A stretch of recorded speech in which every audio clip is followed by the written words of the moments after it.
So I'm excited now. This is someone that always does amazing demos and presentations. I always learn a ton whenever they come up and speak. So without further ado, we're saving the best for last like we normally do.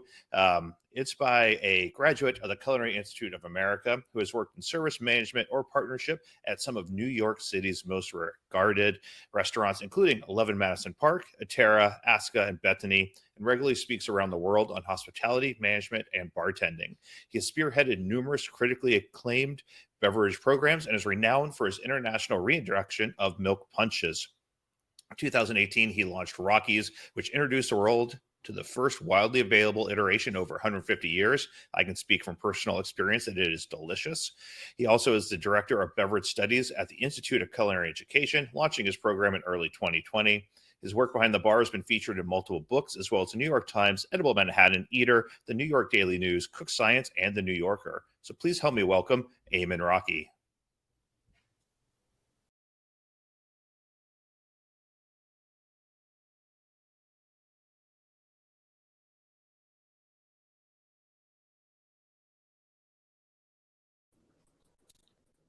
Hello, Jason. Can you see me?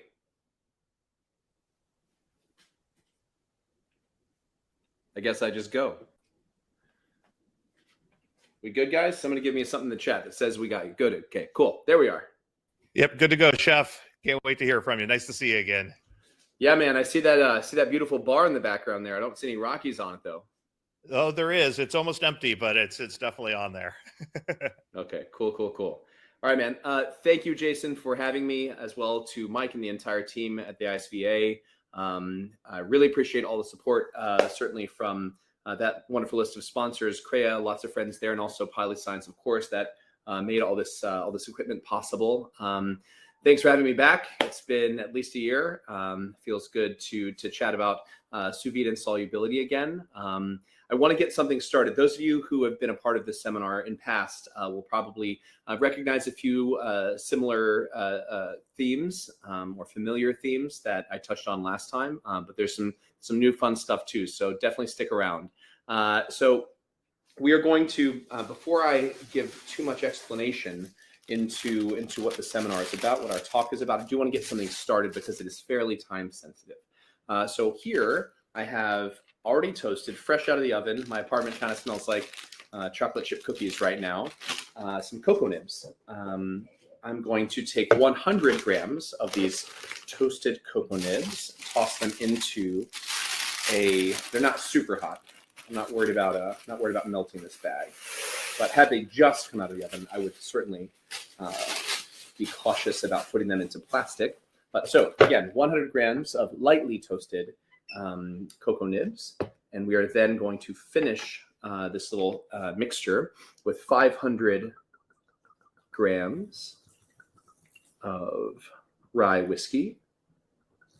Why is my scale being difficult? There we go. Great, so 500 grams of rye whiskey. I am using Copper Sea straight rye whiskey, a new favorite of mine that comes from the Hudson Valley. Really special stuff. They've become friends and great supporters, collaborators of the New York and American rye whiskey sort of revival. 500 grams there on top of our 100 grams of toasted. Actually, let's give them a shout out. If you have not had this rye whiskey, and if you're a fan of rye whiskey, definitely seek it out. It's a new kid on the block, but an extraordinarily delicious spirit, a labor of love from the team in the Hudson Valley. They make rye whiskey like in a style that I've not had before.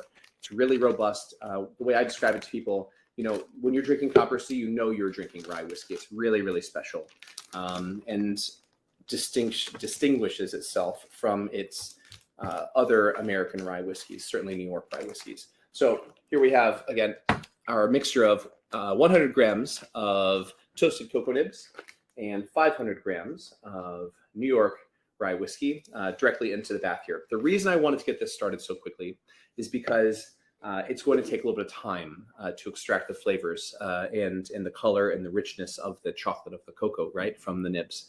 And now I'd love to take a quick second, now that is in the bath, to sort of talk about what we're going to talk about. So I always market this as a sous vide seminar because sous vide brings people to the table. But what this really is, and sticklers of sous vide and immersion circulator cookery will, I think, agree, this is all about solubility. We're not actually putting anything under vacuum, so it's not technically sous vide, but we are using an immersion circulator set to 80 degrees Celsius, and we'll talk about why that's so important. But this is really all about taking flavors and color and aroma and texture and all the yummy things, delicious things from one ingredient to another, and why we can sort of manipulate this process and how we can become expert in it. I always say that, if you are a cook, as I was, a cook many years ago and a graduate of culinary school, you start to learn about solubility without even knowing you're learning about solubility. It is a process that relies on solvents to move things from one place to another. And what are the primary solvents that we use in the kitchen and the bar? We use water as a solvent, we use alcohol as a solvent, we use acid as a solvent, we use fat as a solvent. And these four unique solvents that are very distinct from each other have very different properties and will give us different results depending on what we're trying to achieve, with time, temperature considered as well. So here, question, and I assume that everybody can throw up little comments here. I see I love rye whiskey. I'm happy to hear that, Brad. You and me both. You're in good company. So in this circulator, the 78, now it's bumping right back up to 80 where I have it set. This 80 degree Celsius circulator, we have rye whiskey. This rye whiskey, let's see, is 48% volume. By alcohol, 48% alcohol by volume. So a little bit higher proof than a standard vodka or whatever, pretty close to 50% water and 50% alcohol. So, when I ask people often, what is the active solvent here? 99% of the time, and I fall into this camp as well, you think alcohol, right? Because there is so much alcohol in whiskey or vodka or gin or tequila or whatever. But in fact, even in the case of this 48% alcohol solution, we have more water than we do alcohol. So we're performing as much an alcohol, in fact, more a water extraction than an alcohol extraction in this exact bag. Which brings me to the temperature of our bath right now, which is set to 80 degrees Celsius, and it's achieved that. And if I could actually give a plug quickly to our friend David, who's from Polyscience in Breville, this circulator is outrageous. I've never seen a circulator, especially one that's so versatile and compact and good for the home as well as the bar. Never seen one that was performing at such a high level. It really, really blasts. It's able to maintain and achieve temperature extraordinarily quickly. So I'm impressed with the piece of equipment, and I'm really enjoying using it. It's a pleasure. So thank you to the team there. But that said, many of the components in cacao are water soluble. Hell yeah, Mark, that is exactly right. And that's why we're using this whiskey, right? Because we have water as well as alcohol that is going to perform an extraction of these nibs. And I should say too, I love all these comments, and I really appreciate people throwing them in. If anybody has a question, if I fail to cover something entirely, or if I maybe make a mistake, I say something incorrect, then please feel free to jump in, chime in, and make sure to hold me accountable. So we have this 80 degrees Celsius bath going, and we have our nibs and whiskey circulating. May I ask, why is it that I picked 80 degrees Celsius? Can anybody take a quick guess? Throw up your comments in the chat or your answers in the chat. Nobody? Cool. The reason is because volatility. Yeah, it's related to that for sure. The reason is principally because ethanol boils at 78 degrees Celsius. That is the temperature that we want to make sure to either bring our alcohol, in this case, in the solution of water in the whiskey, it just to the precipice of that temperature, or depending on what we're trying to achieve, perhaps past it if we're really looking to infuse and potentially evaporate and essentially distill, right? But in this case, I want to bring it just to that brink of 78 degrees Celsius where ethanol will start to boil, so that I ensure I get this as hot as possible without actually exploding, right? So if I were to set this at 85 degrees Celsius, I would run the risk of the ethanol boiling and my bag actually exploding. And in the case of the bag, that would create a big mess. But if I was, If I was silly and I used glass, God forbid, or a metal container or plastic container, it would actually create a pretty dangerous explosion. It'd be like a little grenade in here, right? So the reason I set this to 80 degrees Celsius is because I know that my bath is going to be having cool things dropped into it on occasion. There's quite a bit of water in my solution with the whiskey already, because it's only 48 proof, 48% alcohol. And I know that I'm going to be watching this thing, and it's going to be in here for about an hour. So that 78 is not an arbitrary number, set to 80, just above 78. And we can ensure that we're getting the most extraction possible from those cocoa nibs without going too far, So now, second thing that I want to get started while we are chit-chatting is a bit of smoke, right? So, and this likewise will take a bit of time. So I want to get this started earlier than later, and we'll return to it periodically as we bump along throughout the demo. So my goal here is to get the tip of the smoking gun hose just to the top of this heavy cream, right? And by filling our smoking gun with applewood chips, alcohol evaporated at lower temperature than water. That is correct. Absolutely true, Kevin. But because we have this in a sealed environment, in a bag, we don't really have to worry about evaporation, right? Because it's all going to stay contained. But that's entirely true. It does evaporate at a lower temperature. So here, applewood chips going into our smoking gun. The smoke will go to just the surface of the cream, which is intentional, so that we're able to create bubbles of smoke. And we're not worried about maintaining the bubbles as much as we want to get as much surface area, as much action going, right, on the cream. And that is because, why? Why is it that we are using cream here? There we go. Little bubbles going. I wish you could see more clearly, but I assure you there's plenty of smoke going into this cream. Maybe if I get my earpiece closer, I can hear it bubbling. So the goal here is that we have lots of bubbles on the top of this cream and lots of smoke, therefore, going into the cream. We'll continue to ensure that there is, see that beautiful active smoke going in and plenty of bubbles. Could also use a fish tank ceramic bubbler, 100% true. Yep. I've used ceramic bubblers and lots of aquarium equipment in past for all sorts of infusions. Pet stores are extremely handy for doing things like this. But really, I'm very happy to use this Breville Polyscience smoking gun to get this smoke into the cream. Now, why the smoke and why the cream? Does anybody tell me how, perhaps a chef in the crew here, how do you make smoked mashed potatoes? Anybody guess? Or tell me the right way to do it? Hotbox a bus with that thing. Yes, you absolutely could hotbox a bus with this thing. You make smoked mashed potatoes. Do you smoke the potatoes? Do you smoke the butter? Do you smoke the cream? Do you smoke the water? How do you do it?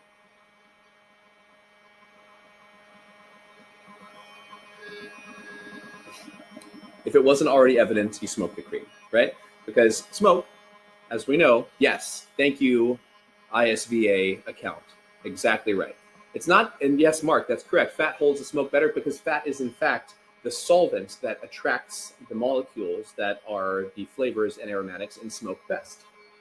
If we were to try to smoke the potatoes themselves, let's say we boil the potatoes and we milled the potatoes through mouli or whatever, and then we take those beautiful, fluffy, hot, right, perfectly cooked potatoes, and we put them into a hot or cold smoker. We let them hang out for a little while. We pull them out and we taste those potatoes. Undoubtedly, there will be some sort of smoke that adheres to the surface area of the potatoes, but in fact, we get way, way more smoke by simply smoking the cream a little bit and then folding that into the potatoes. That is because fat and smoke really like each other. And anybody who's ever eaten bacon or taken a class on charcuterie can certainly attest to that, right? So by thinking about solubility, right, we're able to change the way the processes by which we incorporate smoke into food and drinks. And specifically, I think drinks are a lot of fun. You know, I see smoking guns being used a lot, and people are sort of like burning little staves from barrels and then turning cups upside down to collect the smoke, or they're smoking maybe a decanter that has an old fashioned, etc. But you know, the thing is that smoke is very, very minorly interacting with the spirit and the water and the citrus or whatever is in that drink, right? It's very cold. Typically cocktails are served at a cool temperature.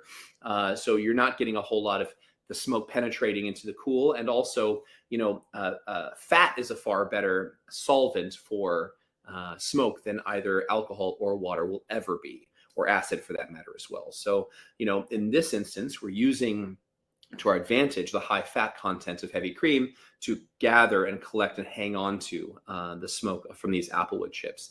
So again, we're gonna come back to this over the course of the next 30 minutes or so and smoke it a few more times and actually get some more fresh wood chips for this eventually. But I want to get this started now so that we have some smoke sort of starting to embed itself into this mixture. Now I see we have a couple of notes here. Makes sense. Why Dave mentioned smoking avocado, deviled eggs, 100%. Any fat is going to grab a hold of smoke far, far more effectively. That's absolutely right. Smoke filled bubble, that's right, and super cool. Aromatics and constituents are mostly lipophilic. Yeah, that's right. So lipids, that's right. There we go. So we're all on the same page. I feel like sometimes whenever I do these seminars with this particular group, I'm kind of preaching to the choir. So you'll have to forgive me for that. That said, let's press on to sort of my I don't want to say favorite, but the go-to demo for this seminar and kind of what inspired it for me, honestly. And that is a comparative analysis of 3 different solvents, or at least 3 different solutions of solvents.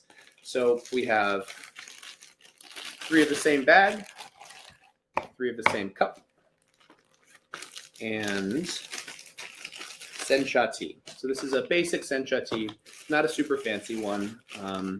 If you guys were all hanging out with me here in my living room, then we would definitely drink something fancier. But for the sake of this, I hope you allow the generic grade tea. It'll get the job done, I promise. So we set our scale tare to 0 with our container here. Ooh. And we are going to do, let's try, let's go maybe 15 grams. What do you guys think? 12. There we go. 15 grams of tea. I'll be honest, my scale is being a little glitchy. I think I'm going to need to change the battery. But we have 15 grams of tea, nonetheless, in our first. Now, second bag, 8. There we go. Perfect. What do we got here? Yes. So 3 identical containers, 3 identical bags, and identical amounts of tea being added to each of these bags. We got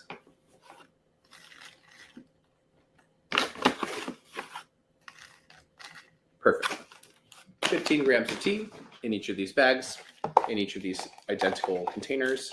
Now we are going to add our solvents. So back on the scale, we'll tear that out.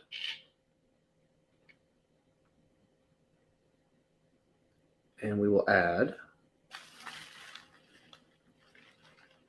150 grams of water, just like that. This is pure water.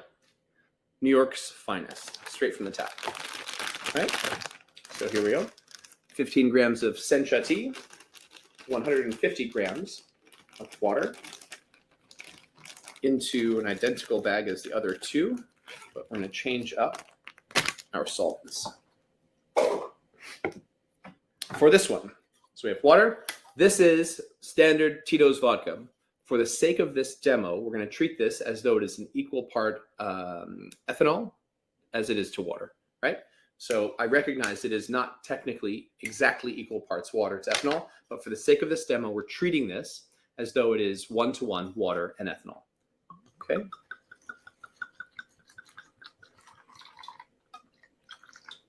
There we are. 150, where'd I put the cap? There it is.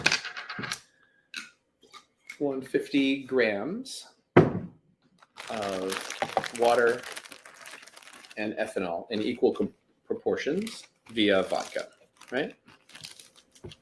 We have here 110 extract. Are you helping me keep track of time there, Mark? Or am I missing something? Now here, something that feels like it should make you go blind. So we have 95% ABV ethanol. So again, for sake of this demonstration, this is intended to represent pure ethanol, right? So we have pure water, we have pure ethanol, and then we have a 50-50 of the two. That is, they're all roughly illustrative of those categories, right? So here we are. I'm using the edge of my table to just force the air out before adding it to the bath. You can also use the bath itself, obviously, to push out the excess air. Now let's label these. I'll label straight booze, XXX. Let's go ethanol, half. And let's water, let's go H2O, right? Now again, 3 bags, 3 solutions, equal proportions, same ingredients, going into the bath at the same time. Cool. Just like so. In we go. And make sure that they're properly moved around. Perfect. Sweet. Anything else? No, 1 part herbs, 10 part solvent. Okay, cool. So thank you very much. That's a really, really great comment. So to be honest with you, this is far less about the ratio as it is about demonstrating the technique. As you'll see with these, when they come out and what we do with them, at least one of them in particular, it's less about the ratio here and more about demonstrating the technique. Most of this is just going to get tossed. But, you know, were we doing an extraction of any kind, whether it was with ethanol, the vodka, or the water with this particular tea or any tea, and we would regulate the proportion of one to the other based on the ultimate utilization of the product, right? So this, that 1 to 10 approximate ratio, sure, totally. That said, it was almost entirely arbitrary, if I'm being perfectly honest, because the point here is simply to demonstrate the technique. That said, our chocolate infusion, not so arbitrary, right? Because I assure you that chocolate is going to be consumed at some point. But the tea, this is really just to illustrate the technique. Exactly, good for demo. Precisely. Okay, let's take a quick second and re-smoke our cream so it continues to get some love. And this, likewise, this smoked cream will certainly be consumed, I promise. Cool. And here we go. These little torches are so good, so helpful. Yeah. Again, lots of bubbles, lots of smoke, lots of agitation. That's what we want. The smoke is not just sitting on top of the cream; it's in the cream. It's creating bubbles, and absolutely, we could certainly use an aquarium stone for this too. I've certainly done that before, and it works great. I bet you could even figure out a way if you were handy. I'm not particularly handy, but I bet you could figure out a way to get an aquarium stone on the end of your polyscience smoking gun. It would work great, I'm sure. Okay. So, by the way, these bags of tea went in about 2 minutes ago at 3 o'clock. We're going to pull them out at 3:10, just as a side note. Cool. All right. Now, I'd like to take a quick second to share. Jason was very sweet and gave a bit of my background. I came from restaurants, after attending culinary school, and that's been, the focus of my career for the majority of my career. That said, now I've actually started my own company, my own spirit. It's called Rockey's. It's a botanical liqueur that I make in Brooklyn. It's made from a blend of green apple, pineapple, green and black tea, and citrus. And so, as you can see, tea is a big part of what I've sort of played around with over the course of my culinary and bar-focused and restaurant-focused career. Whenever I went to produce Rockey's, it seemed very logical to include tea in the spirit for a few different reasons. And in fact, anybody who's in New York this Wednesday afternoon, I'll be giving a short presentation at the Indian consulate about tea in conjunction with some really cool collaborators. So if you're in New York on Wednesday afternoon, please come and hang out at the Indian consulate. Let me know. I'm sure Jason or Mike or whomever is able to connect. It'll be a pleasure to meet some of you in person if you're around. That will all be about tea. This is only somewhat about tea, right? So this is equal parts green and black tea. That combination of the freshness, greenness of the green tea and the sort of like structured, rigid, mineral, deeper, earthier qualities of the black tea in equal components, in equal parts, really gives structure to Rockey's. It's based, however, on green apples as well as pineapple, and it's seasoned with citrus, quite a bit of citrus, lots of lemon, and some orange and lime as well. Kevin, what year CIA?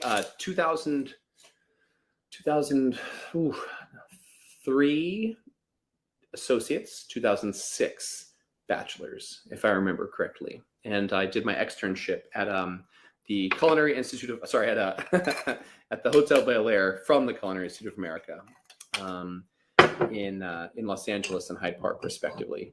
It was a ton of fun. I actually go back frequently. I was there really, really recently speaking to Professor Fisher's beverage class. If you guys, any attendees here? Kevin, 96. Damn, bro, nice. That's awesome. It's been amazing. And I'll be honest, I always tell people, especially in these sorts of talks, like if it wasn't for culinary school and cooking and restaurants, I wouldn't have the knowledge and ability to have created a spirit. So that feels really good. I do want to update something. So I am so proud and was thrilled to launch a program with the Institute of Culinary Education in New York. And the program was off to a great start. We ended up getting about halfway through, and then when the pandemic hit, it's been put on sort of indefinite hold, which is really, really sad. So I would really like to see that program come back, but for the time being, sadly, it is on hold. We should all send some strongly worded emails to the administration there. But they're good guys. Just to put a cap on this, it is a liqueur. It's designed to be a modifier in cocktails. So if you are in the U.S. And you'd like to grab a bottle, but you don't live in New York, smoke. New York, New Jersey, Florida, California, Massachusetts, Georgia, Colorado, if I didn't say it, Illinois, some parts of Wisconsin, I do distribute it. And so please reach out, whether it's on my website, I'll receive those notes, or even via Instagram. If you guys are doing that sort of thing, please do reach out, stay in touch. And I'd love to talk about this to anybody who's willing to listen. But it is yummy. It's a little sweet on its own. It's designed to be mixed, but we'll get there. We're gonna have something rocking out, headed this way very, very soon. Cheers. Yum. Okay. So let's see. Kevin has done nothing with his degree. Oh, I doubt that. Time to lobby. Yes, I agree. We'll have to lobby and grab a bottle. Yes, please, Mark. I would love that. I always get a kick out of sharing this, especially with people who are culinary minded, wine minded, beverage minded in general. Consumers, they like it, they don't like it, whatever, mostly do. But sharing this with people who make things, who create things themselves is always a real pleasure. So thank you for giving me the opportunity to share that with you. Let's give our cream one last smoke before we dive into tea, because once we start with tea, we're really gonna hang out there for a little while. In the meantime, oh yeah, some familiar with milk punches. That's awesome. Anybody have any questions thus far? Comments, things that we should loop back around on really quick? No? Cool. Oh, thanks, guys. Yes, follow Rockey on Instagram.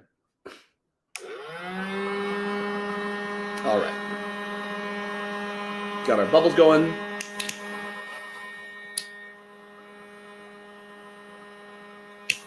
Again, looking to get a flame going, but not burn, right? We're looking for smoldering, not open flame. Got lots of smoke coming in here and lots of bubbles popping up for you guys to hear. Just one last burn. Okay. Now, as an aside, while we're sort of letting this bubble and do its thing, this 80 degrees Celsius circulator rocking out, if I'm looking at the 3 bags of tea, just observing the way they look right now, let's take a guess. Anybody have a guess at which one of the 3 of them is starting to expand, right? It should come as no surprise that the nearly pure spirit, right? This very high proof, 190 proof, 95% ABV bag is the only of the 3 that is starting to expand.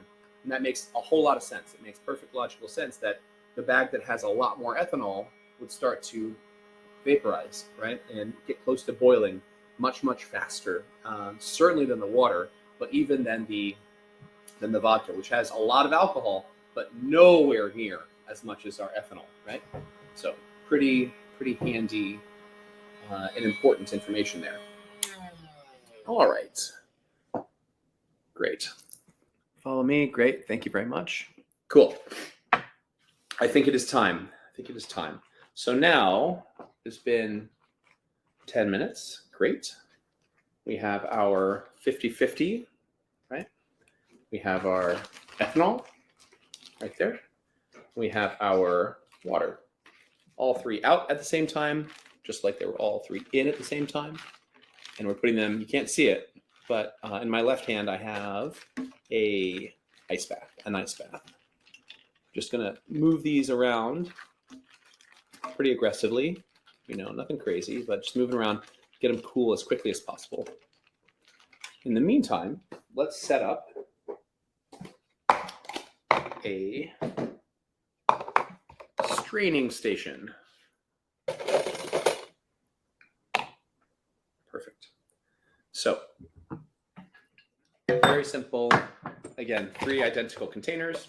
Have a little fine mesh conical strainer here, and our 3 bags are cooling down very quickly. Again, only 150 mils of any of the 3 solvents, or any of the 3 mixtures or compounds, and 20 grams, right? Or 15, we did 15 grams of tea. Cool. And this is very, very close to being fully cooled down in our water bath. Great. So from here, I think it's always important, especially if you're using the same strainer, which I will, to start with the water, right? Because there's water present in all 3 of these. There's not ethanol present in all 3 of them. So if we were to start with ethanol, we'd run the risk, it wouldn't be anything major, but we'd run the risk of contaminating our water solution with ethanol. And our goal here is to maintain the integrity of these solutions. Okay, so let's get some of the goodies out. Water drained off pretty quick and easy. And I'd like to just get a little bit of the tea as well. Perfect. And this is going to go into the garbage. Okay, so save some of our tea leaves here. I'll explain why momentarily. And we move on to our next infusion, which is logically the one with more water, effectively equal parts for the sake of this demo. Drain it off. We try to get some of those leaves. Kind of reminds me of wakame, the seaweed that you get in miso soup. It's kind of neat. So again, saving some of those. And lastly, our triple X. Effectively, pure ethanol infusion, right? Okay.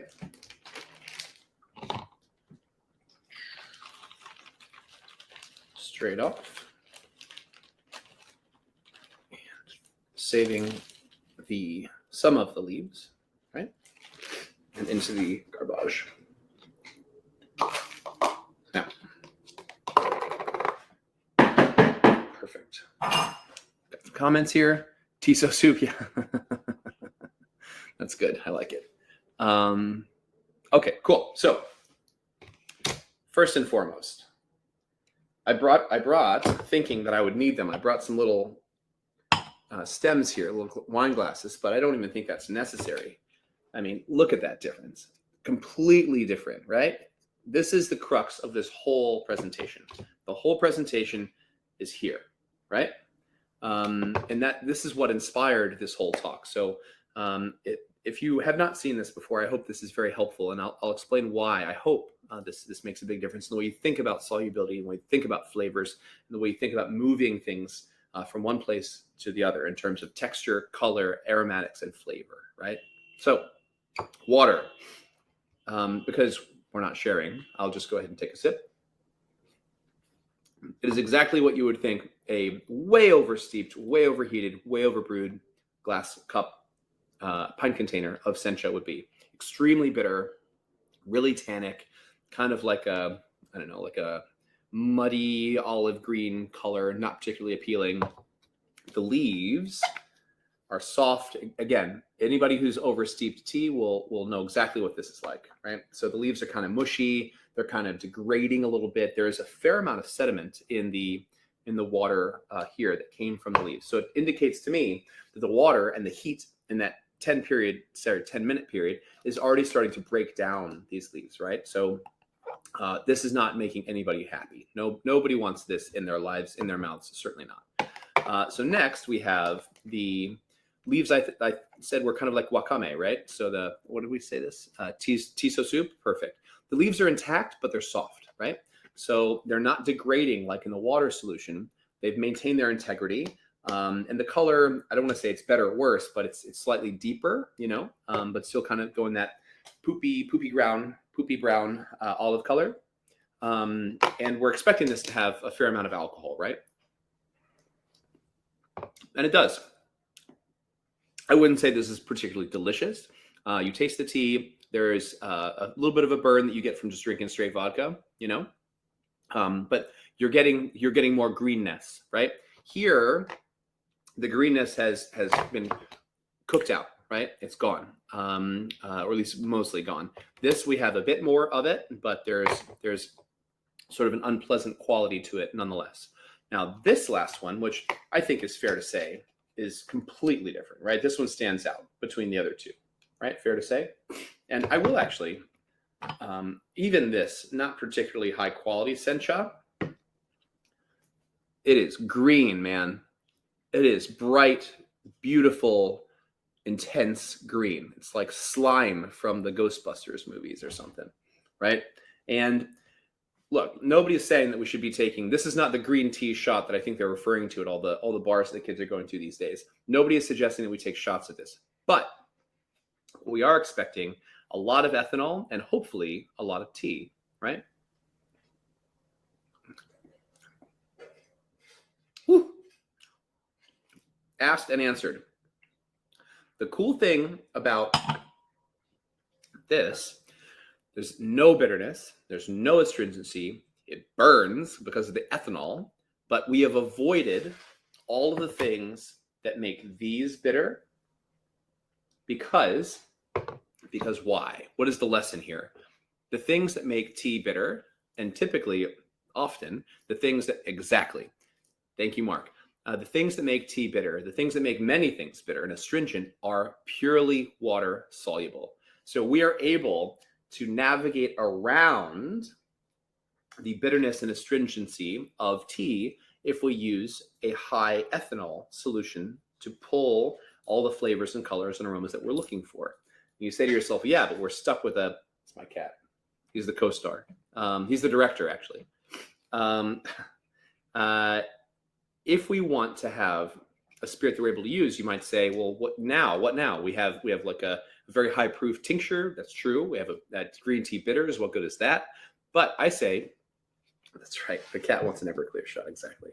But I say, I know how to reverse engineer this to become a base spirit, to become like this or like this, right? Where we're essentially living in the half and half water model. But I want to be precise, right? So I have done some calculations ahead of time. This is actually a very, very easy calculation for anybody. ABV is a very, very simple calculation.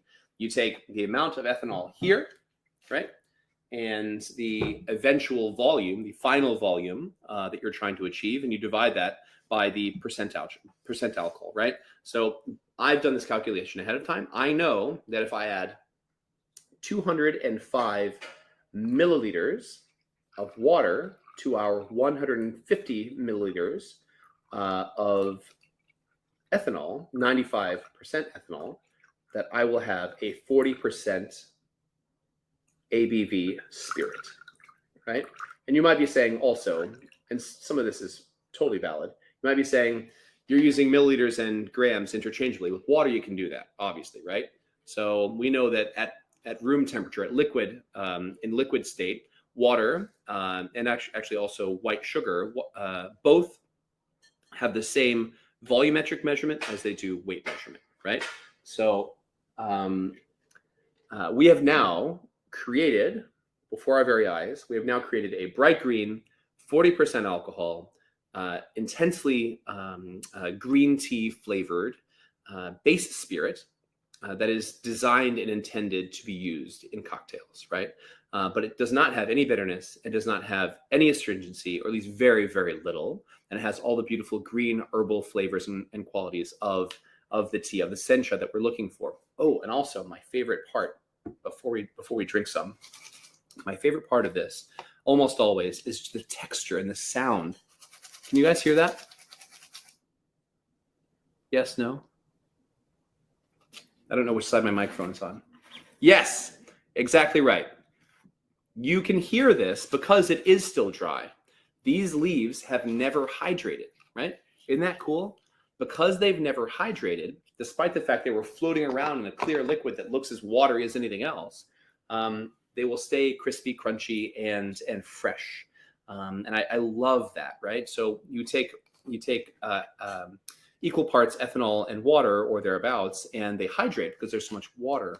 But at some point in the process, you end up, or at some point in the proportion, the ratio of ethanol and water, you end up with a ratio that the leaves will never actually hydrate, right? So you could take I always say you can take a bag of Lay's potato chips and throw them into Everclear or this stuff, 95% grain alcohol, toss them into your circulator overnight for as long as you want, and they'll never actually hydrate, right? Which is the coolest thing for me about this process, to be able to do that. It's almost like a magic trick. Now, again, we have this amazing infusion of green tea that has the same amount of ethanol as our Tito's vodka, but instead of making it by throwing green tea into this Tito's vodka, which did result in this, we have this, right? This one is green and bright and beautiful and grassy and sencha-y, whereas this one, kind of gross, astringent, not fun, of no fault of the spirit. But we've reverse engineered our ABV and made sure that we have the flavors and aromatics that we're looking for, and the color we're looking for too. I'm just gonna add a little squeeze of lime in there also. Let's see. How pretty green is that? So pretty. That's delicious. Okay, cool. Questions on this? Feeling good? I'm doing an overnight potato infusion. Fantastic.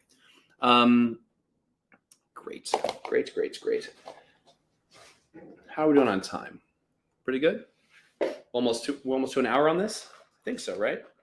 We started this at roughly 2:30, right? Cool. We're getting very, very close. Love it.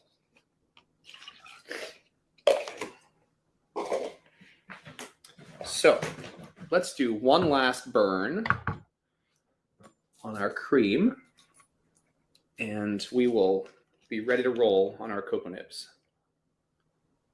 Okay. Pop this baby on. Cat wants the cream for sure. Cat wants to be involved. He's a good guy.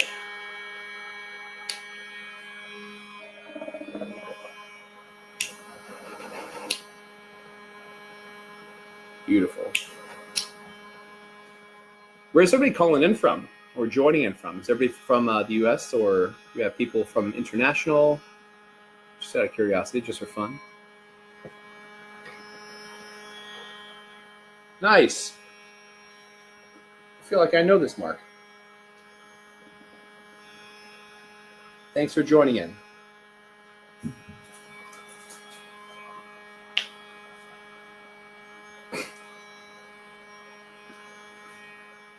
Jason, if you're in Brooklyn, you should come to this tea thing tomorrow, or Wednesday. Okay. So now, actually, let's disassemble this slightly. Come back to that later. Okay. Now, our bag swelling slightly, but nothing concerning. But man, did that color get deeper, right? Super, super cool. Much, much darker, presumably from the cocoa nibs. Great. Now, let's measure out some sugar.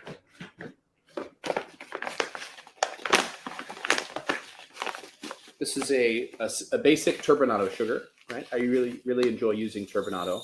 It's not quite as intense as a muscovado or something really dark, but it has way more flavor than a white granulated, or even like a basic brown sugar. I really enjoy turbinado very much as sort of like a mainstay sweetener, especially if you're making something that is going to ultimately be rich and dark and chocolatey, right?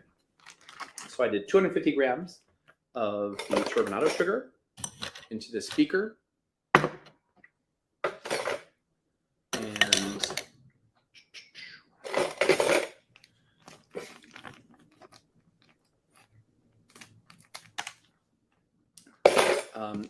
Word to the wise, I know everybody already knows this. Again, preaching the choir, I'm sure, but I always prefer to snip bags open as opposed to unzipping them, because if you unzip it and you try to pour through it, it usually gets caught. Something usually gets caught. It's not as effective. Watch, I'm going to spill this. Perfect. Beautiful. Now, some of you may say, why are you pouring this directly hot into the sugar as opposed to chilling it as you did for the tea? Anybody got some ideas? To melt the sugar. Damn right. Because if I try to add that sugar, this sugar, to my whiskey, especially at 48% alcohol, it will not dissolve. There's too much ethanol for it to dissolve at room temperature. But by taking advantage of this higher temperature, the solubility will increase, right? And we're able to get our sugar into the mix, you know? So again, talking about solubility as the focus of this, it's not just about moving flavors or moving colors. It's also just about getting something fundamentally integrated into a mixture, into a basic mixture. Same way to make sweet tea. That's right. So virtually all of the sugar has been dissolved into the whiskey. And think about that. 48% ABV alcohol, willingly, happily taking all of this sugar, no problem. That is not something that you could achieve at room temperature.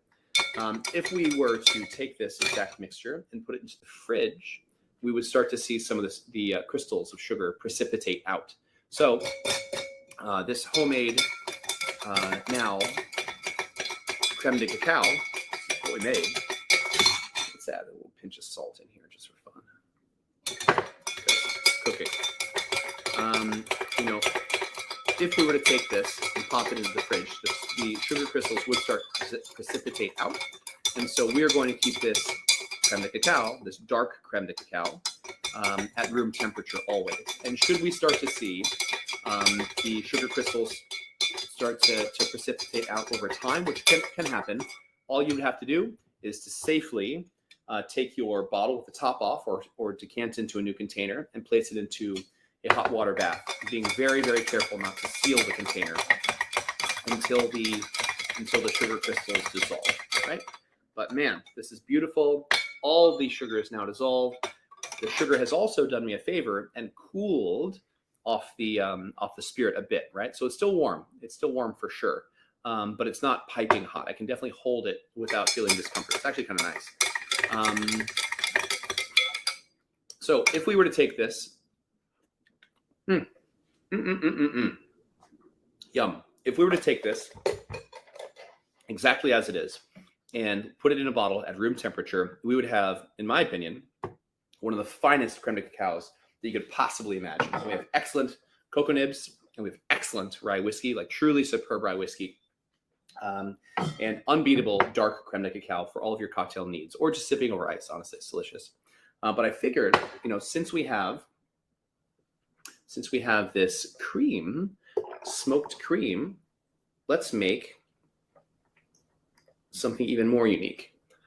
A smoked chocolate. It's crazy how smoky this is. I recognize you're not here trying with me, but man, it is so intensely smoky and delicious. And now we have created a smoked chocolate whiskey cream, right? And it's all about solubility. If we're not thinking about solubility, this isn't possible, right? If we're trying to smoke the spirit, not possible. Smoke the cream, right? If we're trying to dissolve our sugar, I suppose we could dissolve our sugar in our cream. That would be fine. But were we to use this, or were we to have stopped at creme de cacao level without the cream, right?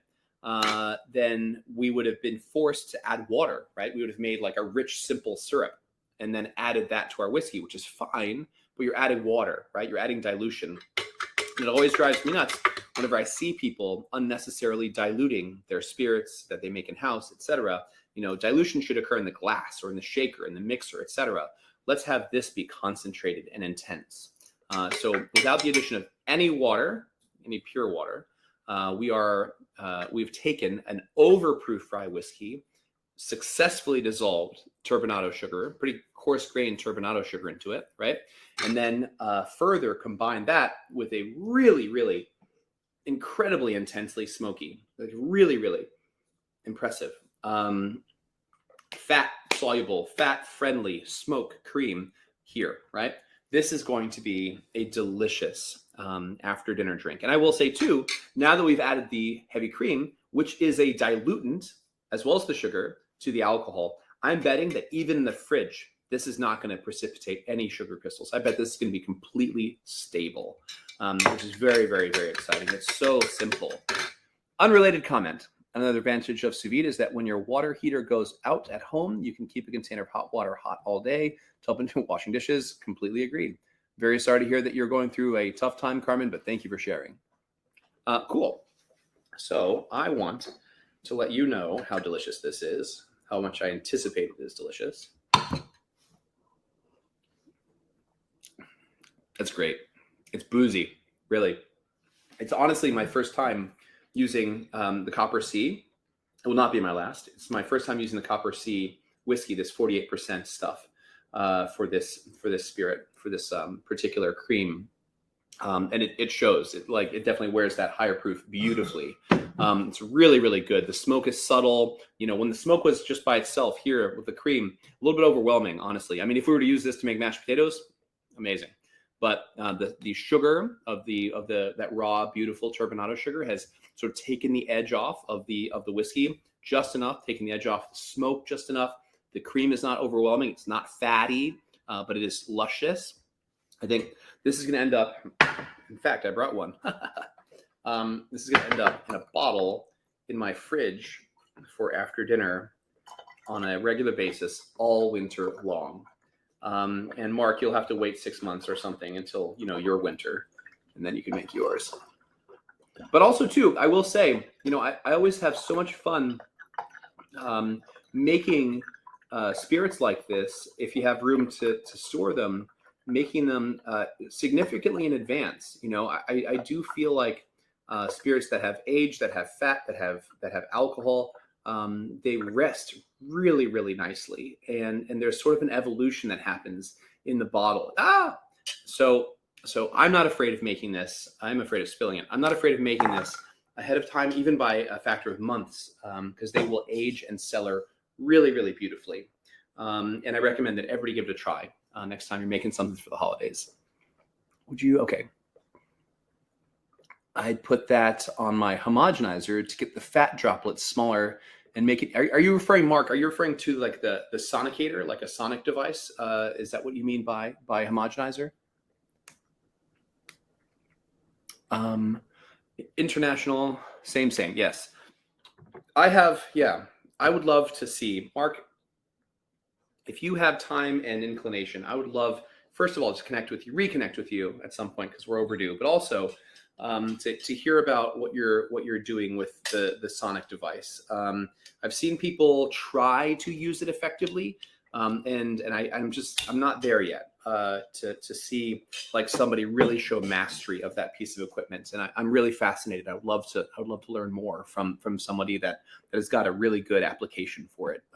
It's because it's such a cool device, and I feel like we've yet to tap into its potential. Okay, so quantities on this really quick before I forget. Yeah, so 250 grams of sugar, 500 mils of the whiskey, again 48%, 100 grams of the cocoa nibs toasted. I just did, I don't know, 5 minutes in a hot oven. It's not about the time and temperature per se. It's just kind of like wake them up. You know what I mean? Just wake them up a little bit. And I'm missing cream, right? How much of the cream did we say? I believe I did 250 grams of cream also. Pretty sure that was where I was at on that. Sorry if I didn't say it earlier. Cool. Sheer homogenizer, cool. Vanilla extract, 100%. Oh, that's fun. I bet that's great. Cocoa nibs were not ground. They were just, what's the right way of saying it? Cut and sifted, I think is the correct term. They're not whole for sure, and they're certainly not ground. They're not cocoa powder. They're sort of like little rocks, like little very small gravel, sort of cut and sifted cocoa nibs. Would there be a benefit to pasteurizing the full bottle for storage? I mean, you certainly could, Tom. There would be, I don't think, any harm in that, but I'll tell you, the amount of booze and sugar in this stuff is not going anywhere in terms of fermentation. There is a lot. Yeah, exactly. Mark's got that right. There's so much booze in here. And honestly, even if we were to use a 40%, like a substantially lower alcohol whiskey, there would still be plenty of alcohol to kick this up, such that we would not have to worry about fermentation or some sort of spoilage. There's plenty of stabilizers in here between the sugar and certainly the ethanol. Yeah. What do you guys think? That's all I got. Was this different enough from the last time we did this that it was interesting? I hope so.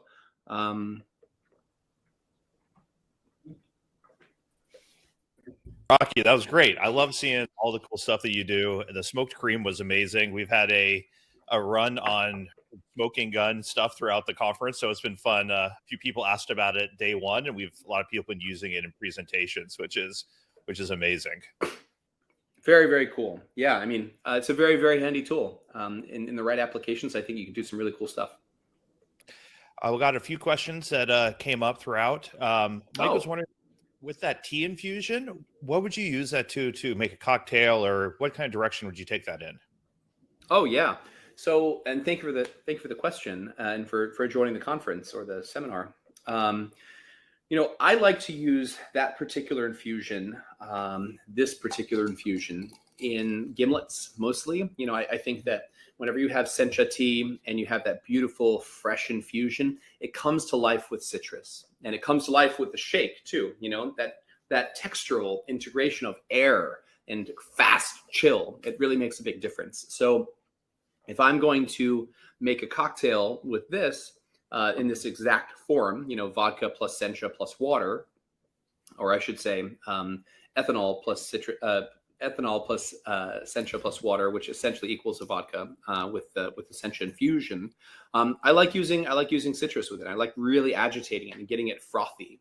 So something like a gimlet would make a lot of sense. And it's also worth saying too, if you figure out the right ratio, and if you perform a high enough concentration of infusion, you can then certainly regulate that with a bit of water, but then also cut it with another spirit, right? So once we hit 40% alcohol here, I can go to my bar, which is right here, and I can grab any 40% alcohol spirit or thereabouts and add to this to add other flavor, right? And so what does that look like in application? So if I did this in a much more concentrated fashion, I use a lot more tea and less ethanol, but I got a really, really concentrated tincture from this. I could then proof it down using water to bring it to 40, 42, whatever, and then grab a bottle of gin, right? And add 1 part this to 1 part gin to make essentially a gin and green tea base spirit. That would then enable you to use this as like a true gin gimlet base spirit, or use that, or you could use again this. You could all work this into a basic ABV calculator. You could use like a moderate proof base spirit, like a soju, to proof down, and then again cut it with a gin or a pisco or a cachaça or whatever, right? So there's a limitless number of directions you can go with it. It all depends on what you're looking to ultimately see the end product to be, the end cocktail to be. Something like this would work great in punches. It would be awesome in martinis. There's always when you proof things down. And I learned this when making Rockies, and it was actually pretty scary at the time. But when you're proofing down spirits, you often get a bit of cloud or haziness. That's just sort of part of the process, and has to do with suspended air bubbles and all this other stuff. So don't freak out if it turns a little bit cloudy. That's okay. Usually that cloudiness will dissipate and fall out over time naturally. You can actually put this into the freezer, and the same process of chill filtration is essentially occurring. If you take this, I may do this tonight just for fun since I'm at home anyway. Take this, pop it into the freezer, let it get freezing temperature. It won't actually freeze, right? There's enough alcohol that this should stay liquid, but get it to freezing temperature, and then pour it through a coffee filter, pour it through a few layers of cloth, right? And you'll end up with something that is still very green and still brilliantly flavorful from a tea perspective, but has beautiful translucency, beautiful clarity, right? And you can then feel confident using that in martinis, etc., without clouding your drink. So, I mean, the answer to the question is anything you want. Use it for whatever you want. Sort of plot your course depending on what you're trying to achieve in the long run. Awesome. Matt asked, so he said, so what we extract, is that just a lot of oils? Is that generally where the flavor comes from? Are we talking about any particular extraction or just overall? I think it was overall, and especially with the when you're using the high proof versus the water, because the solubility of different compounds. I mean, there's no doubt that there's oil in tea, but there's a ton of other stuff too. I strongly doubt that the pigments that are green that make this so beautiful and green, I strongly doubt that they're fat based, although it's possible, and maybe Mark knows. But that's kind of the whole point of the seminar, is that astringency, tannin, and bitterness tend to be water soluble components, and by avoiding water in the extraction, you're bypassing them altogether, right? Whereas maybe the smoke, right? Smoke's not fat, right? Smoke isn't fat, but those compounds, those burned esters and those burned bits of cellulose tend to hang on to fat here better, right? So it's sort of on a case-by-case basis what your solvent is, what your pigments are, what your aromatics are, what your textures are, right? Because tannin is a texture, right? It is a soluble texture that loves being in water, right? So what you're trying to move from one place to the other, and how to do it most effectively. It's a case-by-case basis. Awesome. We have a lot of people that, for one reason or another, aren't necessarily making cocktails or drinking alcohol, but still like exploring flavor profiles, like have friends over and want to enjoy a drink with them that's unique, but not alcoholic necessarily. Do you have any tips for people that want to make non-alcohol infusions, especially now that we know certain things work much, much better if you use the alcohol? Yeah. I mean, what I will say is, and not to sound like a broken record here, but I've been drinking tea for most of my adult life and falling more and more deeply in love with it every single year. There's more to learn, there's more to discover, and some really great new and classic teas out there. So I tend to lean on tea for most things non-alcoholic. Which is not to say that you're just making a pot of tea and serving somebody English breakfast. I mean, I think that what you can achieve through doing some sort of like really, really cool blend of classic teas and tisanes like osmanthus and jasmine, they're really, really special, both hot and cold. You can carbonate them incredibly well.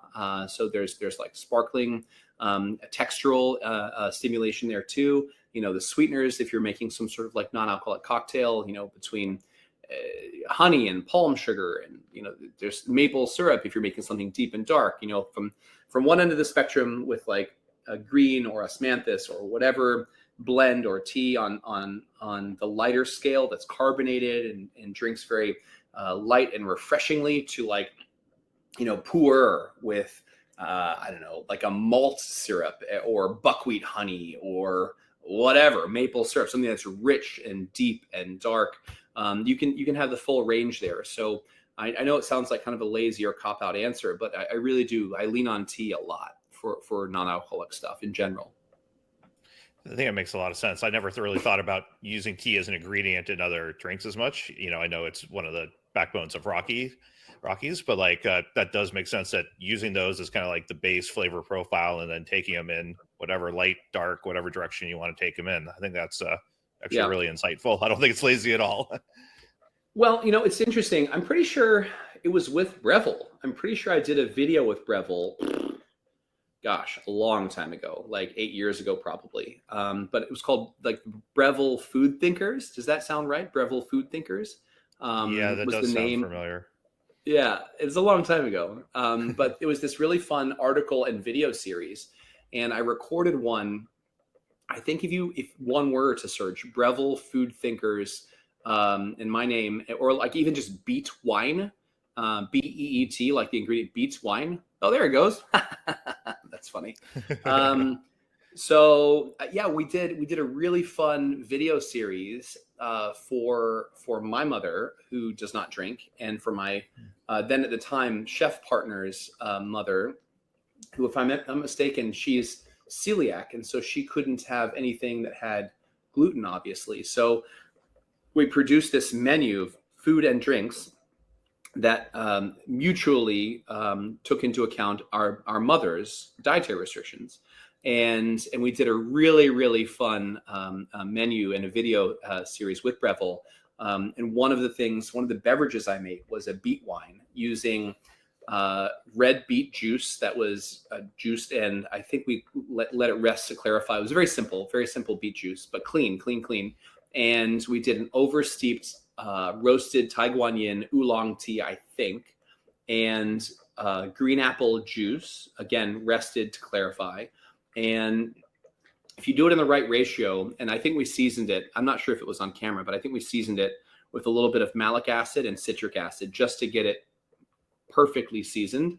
And man, it drank like a, I don't know, like a Cru Beaujolais. You know what I'm saying? Like it's not going to win, a blind tasting award in Burgundy. You know what I'm saying? But like it had the tannin and the minerality and the green herbal quality of the Taiguanyin, and it had this sort of like gentle sweetness, like because Granny Smith is not sweet, right? But that touch of sweetness, but lots of sharp, bright acidity and minerality from the green apple, and the fruit and earth of the beets, and the color, of course, of the color. And we poured it from a wine bottle, and this is something that ultimately became a staple of the restaurant for people who didn't drink. It was just it checked all of the boxes of a really tasty wine, right? It's not a wine. It wasn't supposed to be wine, because so often in fine dining restaurants, the wine substitute is like grape juice, or is like wine that has been treated to not have alcohol anymore. But then it ceases to be as delicious an accompaniment with good food. And so my thought process was like, let's make something that is dry. It's not. I mean, beets have sweetness, apples have sweetness, but for all intents and purposes, like they're not like richly sweet like a sweet wine, right? Or a soda, or even grape juice.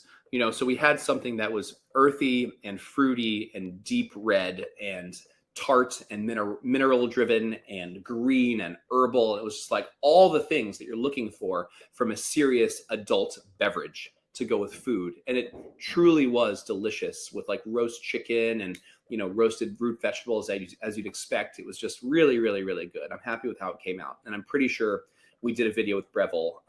And I think you can still find it on the interwebs. And I'm clean shaven, a few years younger, and wearing a suit. All fancy. You got to dress up for Breville, So what do we have to look forward coming from you next? What do you have on your palette? Are you doing more Rockey stuff? Or I know you've been doing consulting. What do you got? Anything exciting coming down the pipe? Yeah, I'm always trying to help people with their beverage programs. It's one of the ways that I get the word out about Rockey's.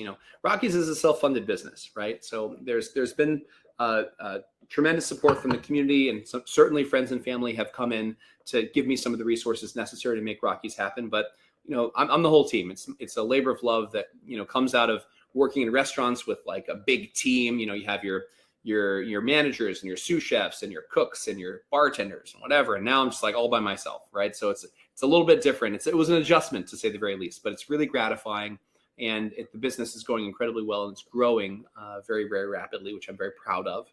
And in terms of expansion and new things coming out, I'm working on an iteration of Rockey's that is decidedly for winter and fall. I'm not going to be able to get it out for this year, but the goal is by late summer of next year, you'll see a version of this that really is sort of designed from the ground up to be a winter and fall spirit. That's still refreshing for sure. It'll still be something that you want to have, I hope, a few glasses of, but definitely has a seat in cold weather. So that's kind of what I'm working on now, amongst a litany of other small, expansions for the brand. Well, that's awesome, sir. I really appreciate you coming on, sharing your expertise. I always learn a ton. I know everyone else learns a ton. Thank you very much for all your time.